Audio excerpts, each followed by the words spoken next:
Welcome to this Saturday's class. My name is Anna, and I'm here at the Paint Mixer in studio. And today I'll be guiding you through one of our favorite springtime paintings, Mountain Bloom. So that is this piece right here. So one of our artists created this, and I think it's a great piece for the current season we're in. All the wildflowers are starting to bloom. And it's just a great way to celebrate where we live. So no matter where you are, we can kind of all celebrate spring with this painting. So before we get started, just want to make sure that everyone has their area set up. So I'm wearing an apron to protect my outfit. If you have anything like an old t-shirt or just something you don't really care about, maybe put that on. If you have long sleeves, you can roll them up. This paint is acrylic paint, so if you do get it on your clothes and it dries, it becomes permanent. So just word of warning, that means it's probably a good time to set your butcher paper down on your surface. So you should have in your creativity packet a palette that was wrapped in some butcher paper, some white paper. So now is a good time to find those, cover any of your table space you'll be working on, and also get your palette and load it up with color. So our kits have two options. We have the kind of deluxe kit where you have your own individual tubes of paint. And then we also have our kind of classic standard paint mixer kit. This is our paint that we use in studio. So these are the little paint pots.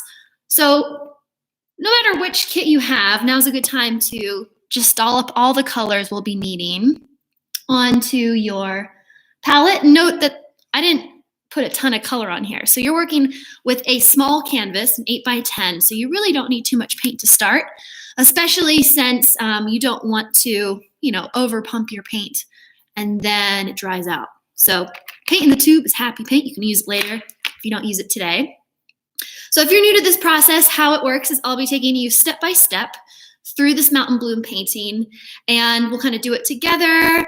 Since we are not in the same space, you get to control the music and the timing. So I'll be going at a certain pace, but if you ever need to pause, please press pause and you can join right back in after. This video will be up on our on our YouTube page after this live session. So you can always revisit if you need to, walk the dog or go pick up some food. So really excited that you're here on this beautiful day. So once you have your area set up, I'm gonna just kind of talk about the brushes real quick. So you have two brushes. Depending on the kit you have, you may have some vintage paint mixer brushes like these. These have seen some love. You might also have some newer brushes that look like these.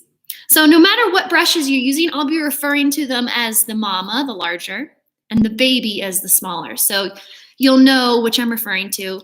Real simple, mama and baby. And last thing before we get going, make sure you have a nice cup of water out so you can clean your brushes in between steps.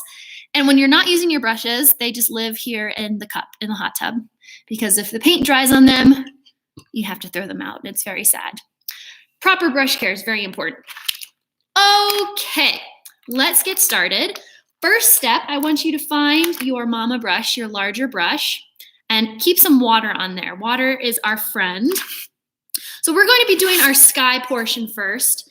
And I'll also be using a much larger canvas than you guys, just so you can see it a little better, and then hopefully I don't go too fast with the larger canvas.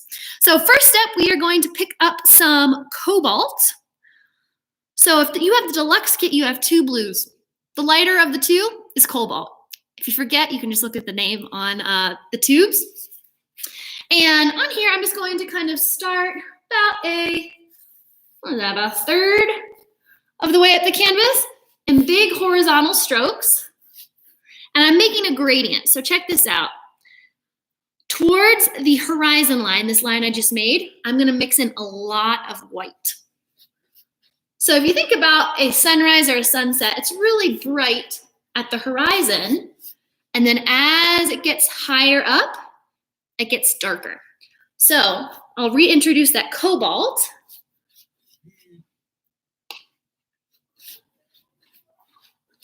Also, if you have any questions along the way, make sure you're logged into YouTube and you can enter the live chat on the right. I love answering questions throughout this process, and they don't even have to be art related. They can be about anything. So make sure you're logged into YouTube so that you can join the conversation. All right, so I started about a third of the way down with almost white. So very, very light blue, the cobalt and the white. Then I added a little bit more of that cobalt blue, so I kind of have a gradient. So another color we can add to the gradient is some purple. And you'll notice there isn't purple on your palette. That's because we can make it. So a little bit of red. I'll put this down a sec. So if you see a little bit of red mixed in with that cobalt creates kind of like a lavender. I really love adding this into the sky as well. Just a couple strokes. The awesome thing about skies and nature in general is that no two skies are the same. Every day it's going to be a little different. And your painting is going to look different than mine too. And we like that. If it was just like mine, it'd be really boring.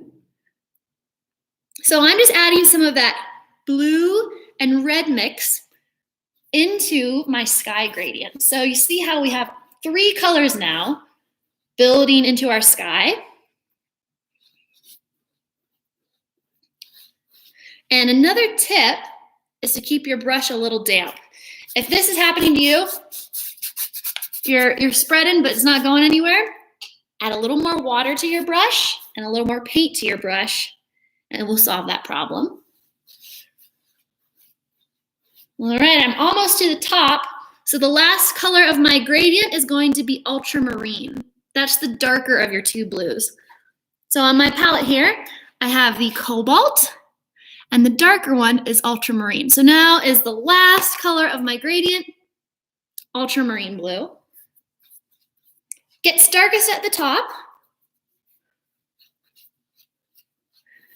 Now, if you are using the standard kit, the colors you'll be using in the sky are phthalo blue, mixing a little bit of red for purple, and then more and more white all the way to the horizon. Pretty self-explanatory, but just in case you were curious. In your Creativity to Go kit, there's also a color chart. Kind of tells you how to mix colors, especially going between the 2 different paint kits, either the standard or the deluxe. That's a nice resource. It's fun to mix colors. Kids are really good at it. Somewhere along the line when you grow up, you start to lose that color intuition. And that's why we're here. All right, so now I have my little gradient going. So what's missing? The sides. A little tip is to whatever color you have on the front, continue onto your side edges so that you don't need a frame. You can hang it right on your wall. Framing can be expensive. So it's nice to just gallery wrap your canvas with color.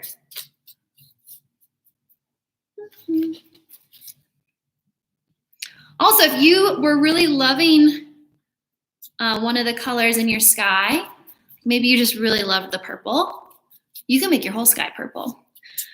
You are the artist, so whatever decision you make is the correct decision. I am just kind of coming up with inspiration, but trust your intuition, do what feels right. All right, so I am loving my gradient. Again, just for those of you, if you're just joining us, it goes from white and cobalt blue, a lot of white, to that mixture. Then I added a little bit of red to make this purple. And then at the top, transitioned to ultramarine blue for the darkest part of our gradient. All right, so once you have this top portion all covered in color, you just let it dry. So you can sit and watch paint dry, you can push pause, go get a snack, or you can join me in the cardio portion of our class, which is shaking it. So this is an old trick at the paint mixer. You just shake your canvas and it speeds up the drying process and it's fun. I don't have music on, so it's not distracting, but this is a great one to put a good shaking song on and just, groove. Saturday, by the way. So while this is drying, I'm just going to tell you a little bit about mountains. So keep shaking if you're shaking, and just lend me half of your brain.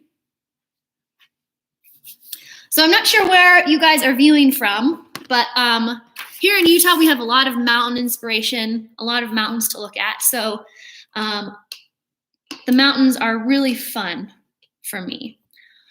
So I'll do a little demo on this palette so that you can watch it a couple times before taking it to your canvas, because your canvas is probably still wet like mine.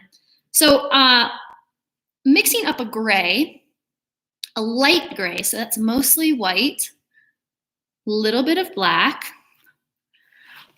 I'll just show you first the peak. So the peak is pretty much a triangle, but we want to be a little bit more natural looking.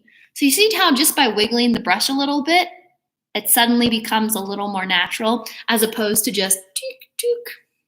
Okay? So I'll do it again.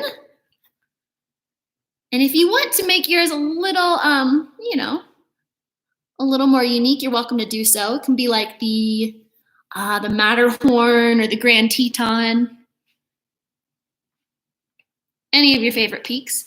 So once I have my mountains sketched out, the ridgeline sketched, I'll just fill it in with this light gray.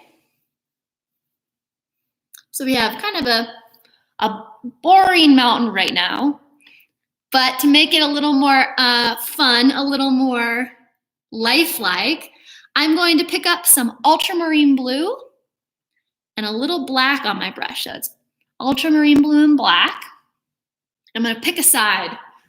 On the example painting, the shadow side, see how one side is gray and one side is blue? Here we're going to hit our gray with some blue over top. So I'm just going to come here, make a little diagonal line, and then following that line all the way to the side edge, create the shadowed side of my mountain. Pretty cool. So all of a sudden my peak is like 3D, and you can even add some details on the other side. Just a couple lines go a long way. And don't worry, I'll do this again if that was a little too fast. Sometimes I go kind of fast. Again, if you have any questions, you're welcome to join the live chat. I would love to answer any questions that you guys have, and I'm sure someone else has the same question. All right, checking on the dryness of my canvas. Kind of dry, kind of not. The way you can test to see if it's dry is the old tap test. I still have some paint on my fingers. Or if it's shiny, it is still wet. But you know what? I think it's dry enough to show you the mountain. So I'll be using the Mama brush, so that's the larger of the two, to sketch and fill the mountain. If you're more comfortable using the baby brush, please do.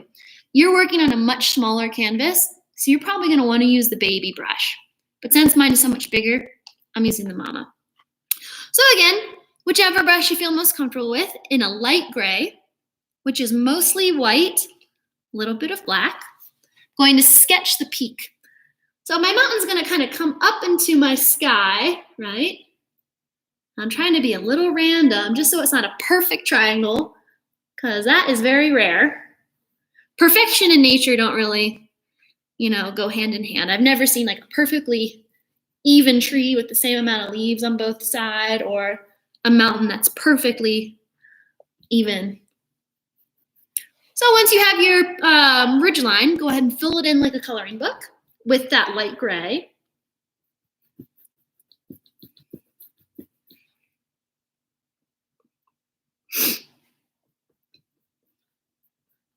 Awesome. And you can always edit. So like if you look at your mountain right now and like, ooh, I don't know about that, you can always go back and change the shape a little bit. So now I have everything gray, time to add the dark side. So some black and ultramarine blue on my brush to mix a dark blue.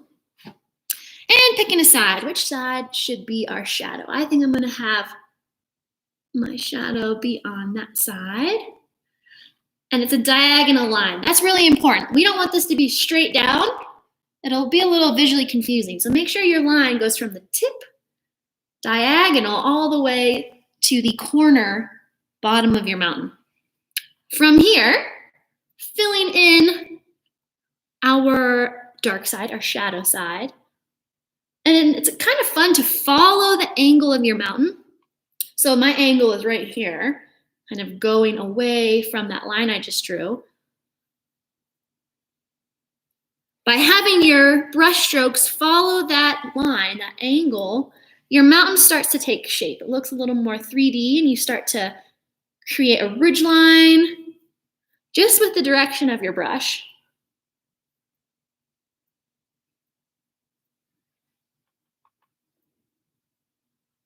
And this is a great time to step back from your painting. So if you're really close, you might be missing the big picture.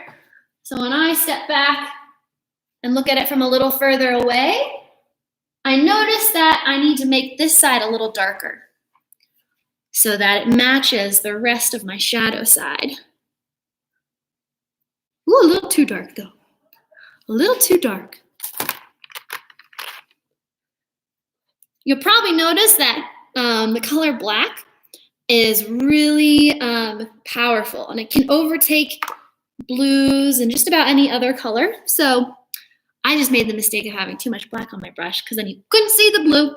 So I'm just going back in with some blue. And notice how I'm not fully blending these strokes. I really like that some of the gray is kind of peeking through the underside, because then it looks, a little more subtle. Awesome. I'm digging it. Starting to look like a mountain. And again, you're using your baby brush because your canvas is much smaller. But now I'm going to use the baby brush 2 to add a little bit of detail on this gray side.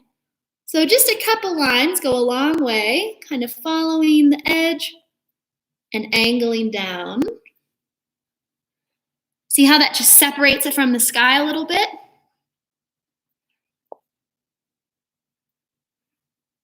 Cool, cool.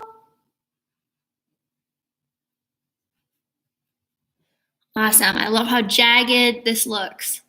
Okay, so once your mountain is looking good, and it's kind of far away, we don't have to make it crazy detailed. If you want to add snow or anything like that, you're welcome to. But I'm going to leave mine dry for a little bit so that we can get to the hills that overlap. So set this aside and just point out a couple things in the example painting while the mountain dries. So in this example, we have our mountain that's furthest away, and then we're starting to work with perspective and overlapping. So this hill, the one that comes and kind of crosses over part of our mountain, notice how it's lighter in color than this front hill. So just by having a difference of color, adding a little contrast, we then create space. So knowing that this hill is separate from this hill. So just keep in mind as you are creating our hills to make sure you have slightly different color greens, just so that it reads as 2 separate hills. Also, check out this fun texture on the faraway hill. That was done with a paper towel. So the artist, instead of using a paintbrush, they used a little paper towel you have. They crumpled it all up, picked up a little paint, and just dabbed that texture on. So I'll show you how to do that, but just giving you a heads up. It's kind of fun to see the example up close too.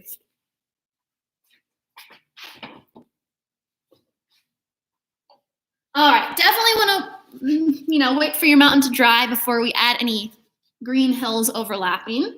So I'll just kind of shake and chat. I've been going on some hikes and some bikes around Salt Lake and Park City, and the flowers are really starting to pop. There were some nice balsam root and Indian paintbrushes, and I really need like an identification book because there are so many beautiful flowers right now. Also a lot of great birds. The hummingbirds are back in my yard, buzzing all day. We have some other little orange, black, and white birds called grosbeaks. And they're very chatty. Okay, almost dry.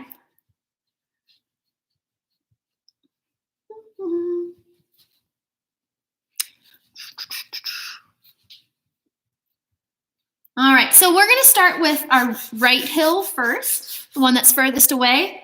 So just make sure that this side of your mountain is dry, so the lighter side is dry, because we're gonna be kind of overlapping with some lighter colors. You definitely want to make sure the black is all dry and that your brush is clean. So my mama brush is getting a nice bath in the water right now, cleaning her out, making sure there's no lingering blue or black paint.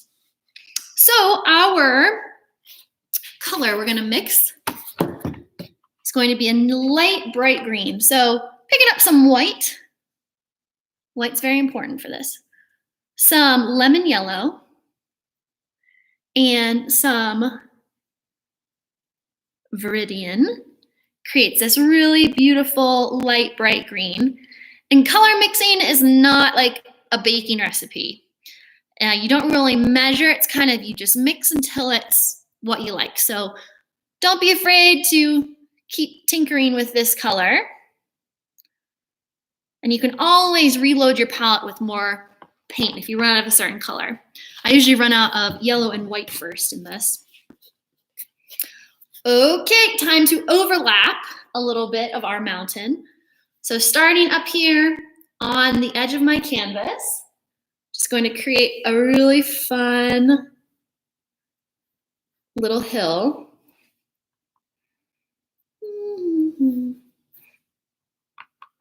And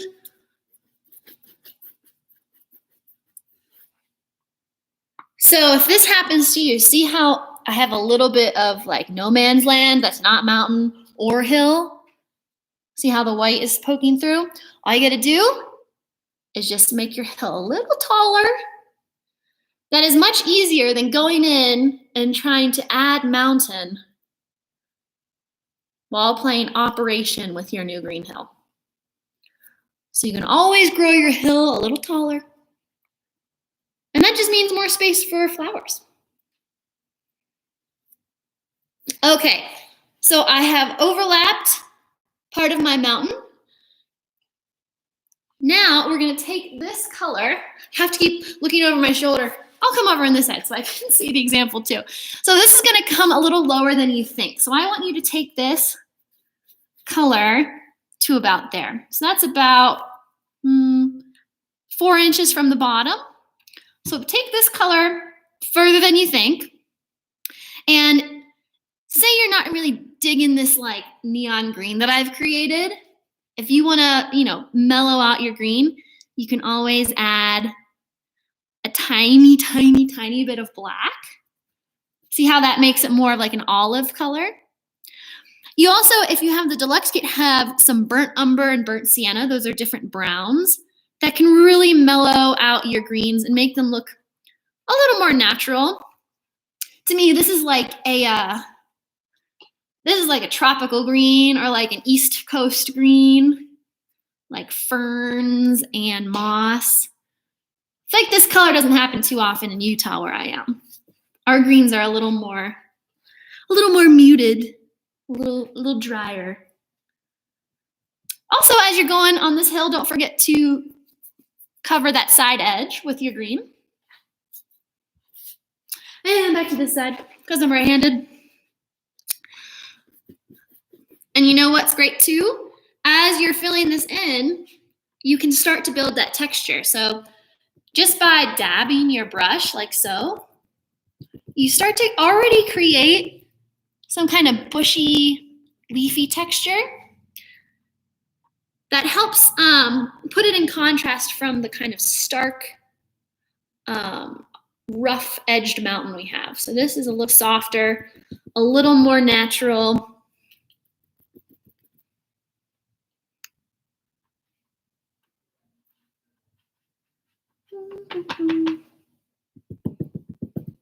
So you see how I added a little bit of black to that green, that light green we mixed, and doing that dabbing motion. It's pretty fun, gotta say. And it really adds a lot, especially when you step back from your painting. A lot of painting, the more you do it, you realize that up close may look like a mess. But the further you get from it, it all makes sense. So kind of like Monet and the French Impressionists, up close, you just see a lot of brushwork, and it may not make sense, but the collective, when you stand back, is really what people see. All right, so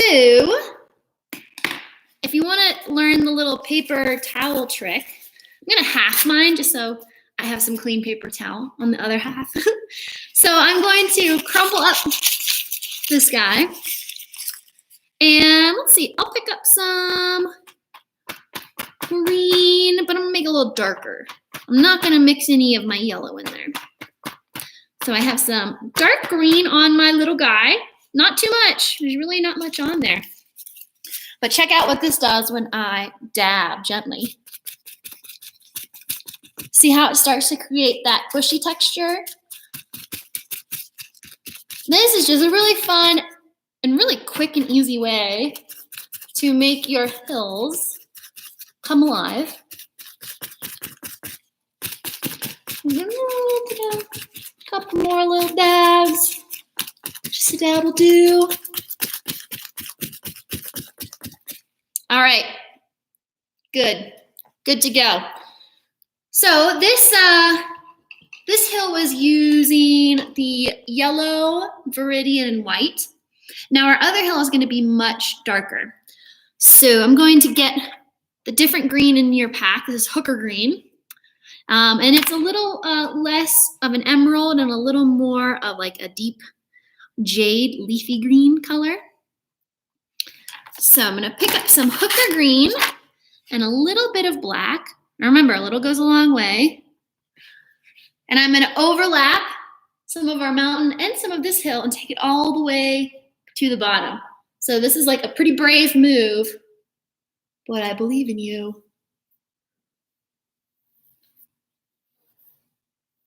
And since I made this light hill big, I have a lot of freedom with the shape of this hill.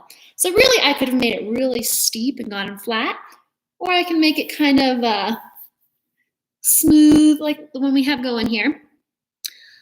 So you may have noticed the paint's a little see-through over the darker mountain. That's okay. We can kind of go back and add some layers. You can even add a touch of white and see how that kind of erases what's beneath. White is like a primer. So if you have ever painted a room in your house, say you had like a purple room and you wanted to paint it yellow, you would prime it first so that your yellow wouldn't look muddy with the dark color below. All right, so whenever you're feeling good about the shape of your hill, you can fill it in with your mama brush. This is hooker green and a little bit of black. You can add some white if you need help covering up those layers beneath. But this, just make sure it is a different color than your first hill. Also, if you have any questions, please don't hesitate to ask in the comment box. You do have to be logged into YouTube, however. So if you're not logged into your account, now would be a good time to do it if you have a burning question or if something is confusing.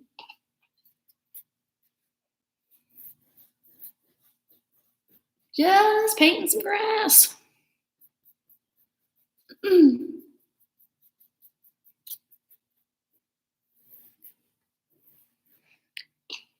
I've been missing the green of where I grew up in Pennsylvania. I never really noticed how green it was until I moved to Utah. So every time I go back, I'm amazed at how green everything in the forest is. like the ground is green, there's vines and mosses, and it's like a soft, inviting kind of green. Here it's green, but everything's a little prickly. Definitely wouldn't want to walk around barefoot in the field in Utah. That's what I've learned. But this green is really vibrant and lush. So have fun with your greens. And I am already out of Hooker green, so I have to reload my palette.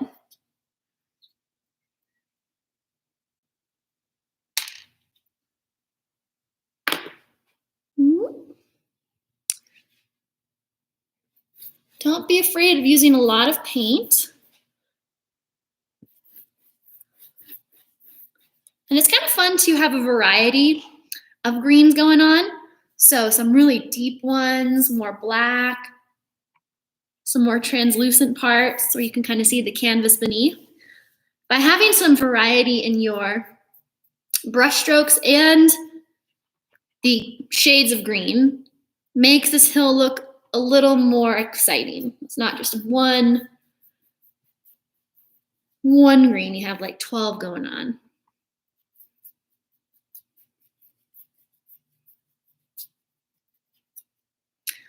Wow, look at that. So this is another great time to step back from your piece and make some assessments from a distance. I am loving how different these greens are. To me, it looks like this one is in the sun, and this one there's a big cloud or another mountain that's putting it in shadow. So pretty cool. Don't forget to continue your green onto the side. Don't leave your side bare. You can get the bottom too if you haven't already. Now remember that dabbing technique we used with both the brush and the paper towel? You're welcome to do that on this layer as well. So I'll start with the brush to remind you guys. So pretty much just dabbing the brush, little taps. Starts to make it look a little more plant-like.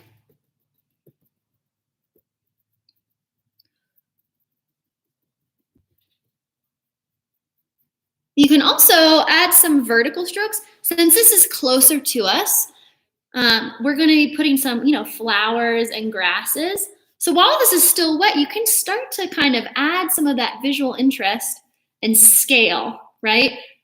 We wouldn't be able to see blades of grass this big if they were on this hill, because this is pretty far away. But since this is really up close, and I imagine we're kind of nestled there in the grass, you can start to add some of that grassy texture. There we go, and see that a little better. So dabbing, and the grass strokes are just kind of upward strokes. See what happens if you use the baby brush. You may make some really delicate little grassy lines that you like.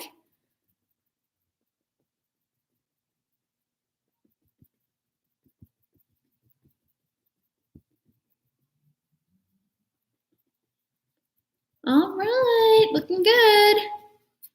So I have all this beautiful texture simply from the way I was dabbing and flipping the brush. Pretty cool. So just keep that in mind, and for any painting you do, that a lot can change just by the way you put paint on the canvas. It could be the same colors, but your application can make a difference. So I'm gonna let this dry a bit before we move on to our flowers. So go ahead and start shaking. Definitely want this dark green to be dry so that our flowers are really light and bright.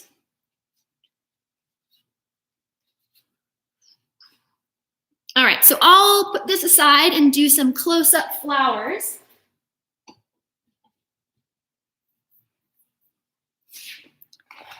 So the first flower I'll be introducing is the Indian paintbrush, because it's my favorite and because it's really, really simple.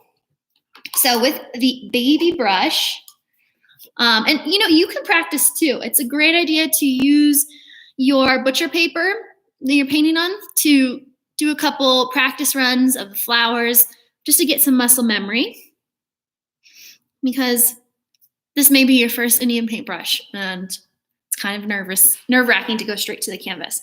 Okay, so I picked up some red and white. Now check it out. I didn't even mix them. I just kind of did a double dip because when I take it to the canvas now, do you see how by not mixing that red paint, it's like a two-tone thing going on? I think that's really beautiful. Okay, so that's kind of to show you the two-tone, but the Indian paintbrush is really going to be starting from a line and then just doing dabs on either side. This is more of a mountain paintbrush. Indian paintbrushes are more, they kind of flick out. So check it out. Just little dabs. You can add those little flicks on the end for a thinner petal. Or you can keep it super simple. Again, kind of starting with a line so you know where your strokes are going to go. And just going side to side down that line you created. Getting a little wider at the bottom. And that's it. All right, Indian paintbrush done. Second flower, I like to imagine is a blue mega daisy. I don't know the actual term for this type of flower, but see how huge this daisy is right here? Yeah, pretty awesome, pretty large. So I'll start with the big guy and then we can do a couple small guys too. So this is like your classic doodle daisy. So just kind of putting petals around, but the important part is to make each petal slightly different. And some of them can be kind of wonky, right?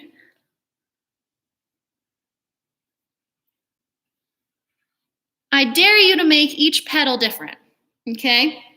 So I have a really cute little guy, and I'm just gonna fill him in with, this is cobalt blue. Pardon me, I didn't say what color this is. Cobalt blue. And I'm gonna start filling it in with cobalt blue and white. Now your petals are, some could be overlapping each other. So just make sure that they are also slightly different. Each one is slightly different. It's different in the amount of white you add. You can even make this more of a purple by, adding some of that red into your cobalt. See what happens. Then you get some more purpley tones. If you really stop and look at flowers, there's a lot of variety in shade and tone. So even like a lupine, if you get up close, you'll realize there's a ton of different types of purples and blues all in the same flower. All right. And then once this dries, you can go in and add the center. So I'm just going to do it quick so you can see. This is yellow ochre. We haven't used yellow ochre yet. And if you do a tiny bit of black and just dab a little bit, you kind of create the texture of your flower center, which is kind of fuzzy and has pollen on it. All right, so that's the big guy. And you're welcome to practice on the paper too, as I practice on this palette.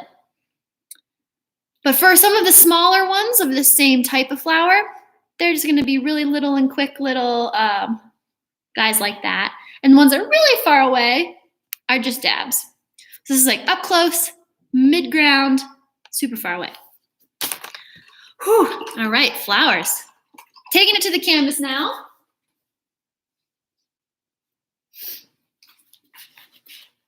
What should we start with? Indian paintbrush or the big flower?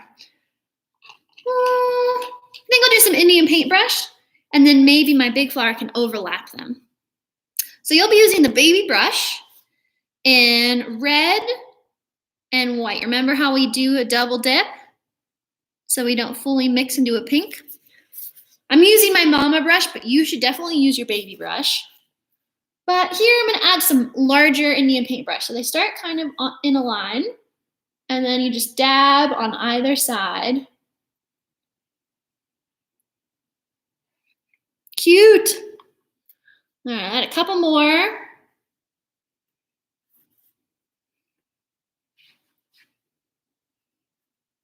Going side to side, little dabs.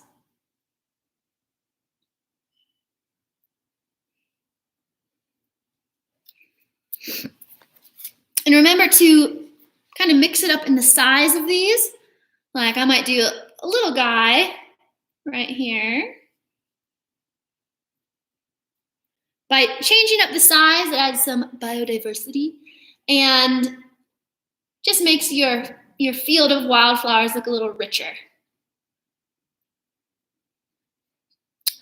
All right, so check this out. I got some big guys. Now I'm gonna add some itty bitty dudes. Oh, thank you.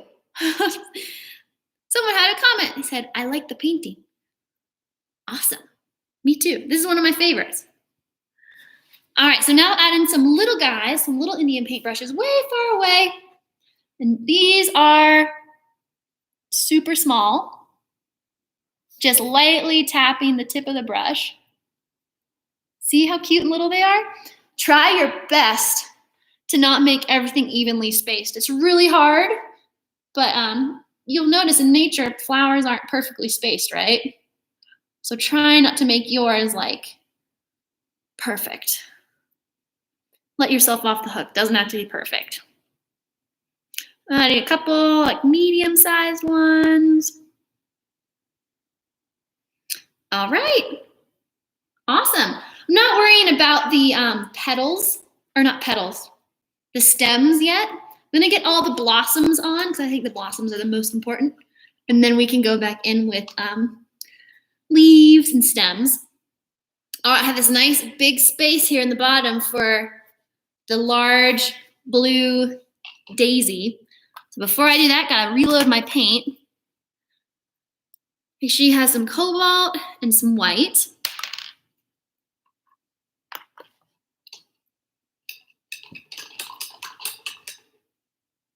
And first step, loading up your brush with cobalt and white paint. And then sketching the petals. Remember, each petal is going to be slightly different than the others. It's one petal at a time.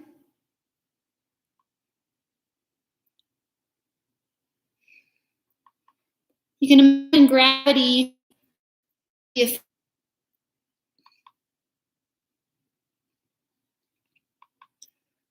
All right, almost sketched out. I'll do one more.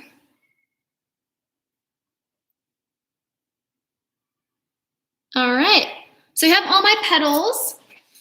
Now you just have to fill them in. Remember to use a variety of tones. So some can be really light. Others might be kind of purpley, adding some red in with your cobalt blue. You can even experiment. What happens if we do ultramarine in here? Ooh, pretty. That's a great option too. Picking up some ultramarine, see how that one's a little darker?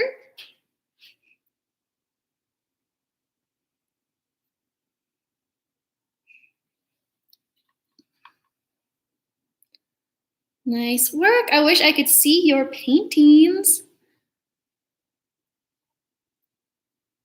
Maybe you can send a picture and post it to the chat. You can always, after you're done, take a picture and share it on Instagram and just tag _paintmixer. We'd love to see. All right. So before I add the center of this flower, I'm gonna add a couple more of these crazy blue daisies throughout the field here. And just kind of blooping them on. Try not to be perfect with the shape of your flowers and also with their placement. Remember, order, we don't want these to be ordered. And as things get further away, like way up here, they can just be tiny little dots, little dabs. You can even close your eyes. That helps to shake things up by closing your eyes. Cool. Add a couple more over here. Nice. Okay, so now we can add the centers of those. So yellow ochre, it's kind of like a honey mustard color. Is great for the centers. Maybe start with that. Remember using that dabbing motion. And then check this out, a tiny, tiny bit of black with that yellow ochre. Look how cute that is. Creates like a shadow, a little more 3D look to our flower there. And while I'm at it, might as well add the centers to some of these larger daisies. As they get further away, you don't have to worry about the centers. All right, let's take a look between the example and the one I'm working on. So they are different, and that's okay. So yours is gonna be pretty different too. But just celebrate your differences. It's not about making a perfect carbon copy. So step back, see what you like and what you're not wild about, and maybe do some more of what you do like. So now I'm gonna add some of the, see the little individual grasses and leaves around the flowers? They need a stem to connect them to the ground. So we'll just add some of those.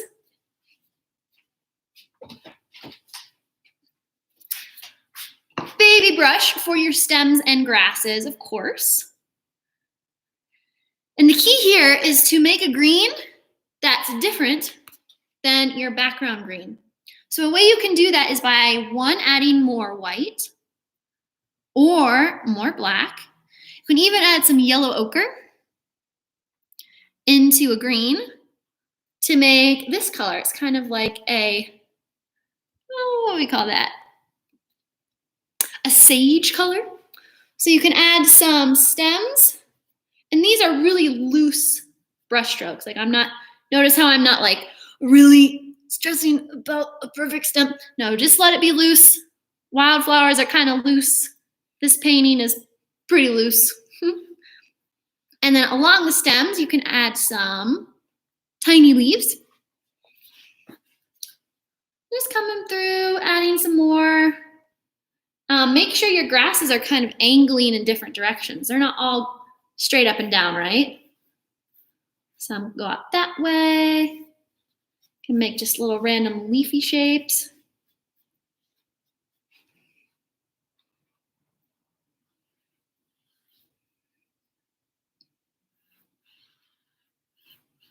You can always look up the actual leaves of like Indian paintbrushes or other native wildflowers. That's kind of fun to have some real life inspiration.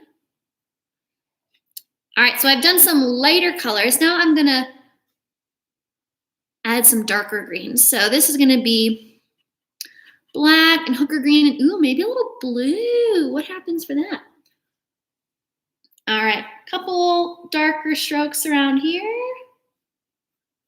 Really just building up the depth of our wildflower field. Goes a long way to just have some light and dark grasses here. Kind of builds the foreground nicely.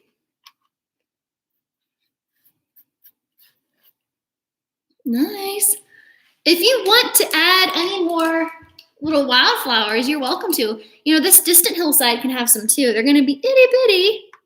So like maybe just some pink, like little guys way out in the distance. But yeah, step back, see if you need any more wildflowers. You're welcome to make your wildflowers yellow or pure white. Orange is a great color as well. And really anything you decide, like when I look at mine, I think I want to add, see how the dark blue is in this daisy? I really like that, so I'm going to add some more. That's what painting is a lot. It's like assessing what you have or problem solving, seeing something you don't like, and fixing and kind of adjusting. Rarely do you make it how you want it the first time.